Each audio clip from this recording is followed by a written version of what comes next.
সোনারপুর উত্তরে দুই নেত্রীর লড়াইয়ে চড়ছে নির্বাচনী উত্তাপ।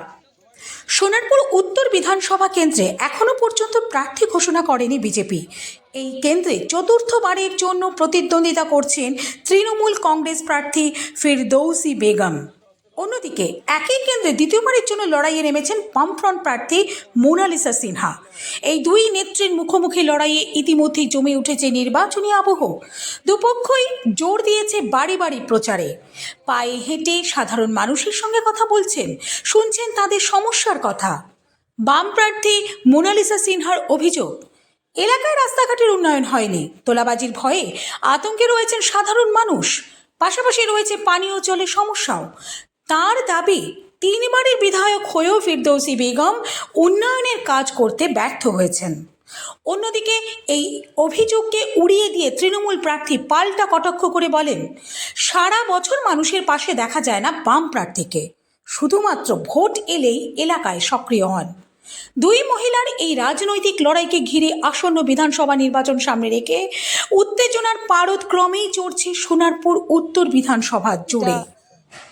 ঢালাই হবে, তার আগের স্টেপ পর্যন্ত করে রাখা আছে, একটা সময় দেওয়া হচ্ছে যাতে একটু বসে গেলে আমরা ঢালাই করব। তো মানুষ খুশি হবেই, তো নিকাশি ব্যবস্থা হচ্ছে, রাস্তা হচ্ছে, সার্বিকভাবে পানীয় জলের সমস্যার সমাধান। তো মানুষ আসবে, কাছে আশীর্বাদ করবেন আমরা জানি, সেই জন্য আবার মানুষের কাছে আমরা যাচ্ছি আবার আশীর্বাদ নেওয়ার জন্য। মূলত এই অঞ্চলের রাস্তাঘাট গোটা সোনারপুর উত্তর বিধানসভার বিভিন্ন জায়গায় ভীষণ খারাপ, রাস্তাঘাট ভেঙে পড়ছে। জল নিকাশি ব্যবস্থা, একটু বৃষ্টি হলে এখানে প্রায় এক হাঁটু জল জমে যায়, মানুষ যাতায়াত করতে পারেন না। এবং তার সাথে গোটা সোনারপুর উত্তর বিধানসভা অঞ্চলে গণতান্ত্রিক পরিবেশ আজকে নষ্ট হয়ে যাচ্ছে, একটা আতঙ্কের পরিবেশ তৈরি হচ্ছে। তোলাবাজি, কাটমানি, বেআইনিভাবে বিভিন্ন পরিকল্পনা করা হচ্ছে, বিল্ডিং তৈরি হচ্ছে। এখানেই নাজিরাবাদ ঘটেছে, নাজিরাবাদের ঘটনা জানেন, মোমো কারখানায় এতজন শ্রমিক মারা গেল, সেখানেও হচ্ছে বেআইনিভাবে সেই কনস্ট্রাকশন হয়েছিল। বেআইনিভাবে তৃণমূলের যিনি কাউন্সিলর আছেন তিনি পারমিশন দিয়েছিলেন সব কিছু, ফলে এইসব চলছে এখানে। তার বিরুদ্ধে মানুষ মত দেবেন। এবার অনেক যুবক, তারপরে মহিলার রেশন যেখানে দেওয়া হচ্ছে সেখানেও গেলেন, কি করলেন তাদের? মানুষ বুঝতে পাচ্ছেন যে দুই সরকার চলছে, কেন্দ্রে বিজেপি বা আমাদের রাজ্যে তৃণমূল, দুজনেই আসলে জনস্বার্থ বিরোধী কথা বলছে এবং তারা যে নীতি প্রয়োগ করছে তা সাধারণের জন্য নয়। আজকে রেশনিং ব্যবস্থা উঠে যেতে বসেছে, বামপন্থীদের আন্দোলনের ফসল ছিল। খাদ্য নিরাপত্তা ব্যবস্থা বামপন্থীদের আন্দোলনের ফসল ছিল, আর সেই রেশনিং ব্যবস্থা আজকে তুলে দেওয়ার চক্রান্ত চলছে।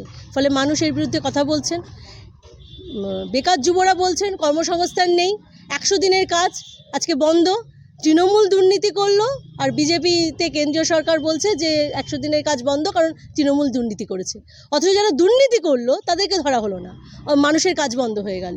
ফলে আমরা এর বিরুদ্ধে যখন মানুষকে বলছি, মানুষ বলছেন হ্যাঁ কর্মসংস্থানের প্রয়োজন, নতুন ইন্ডাস্ট্রি নেই, শিল্প হচ্ছে না, যা ছিল পুরনো সেগুলো বন্ধ হয়ে যাচ্ছে। এসএসসি, পিএসসি আজকে কোন দুর্নীতির জায়গায় চলে যাচ্ছে মানুষ বুঝতে পাচ্ছেন। ফলে এই রাজ্যের যুব সমাজ বুঝতে পাচ্ছেন তাদের ভবিষ্যতের জন্য কর্মসংস্থানের প্রশ্নে বামপন্থীদের ফিরিয়ে আনতেই হবে।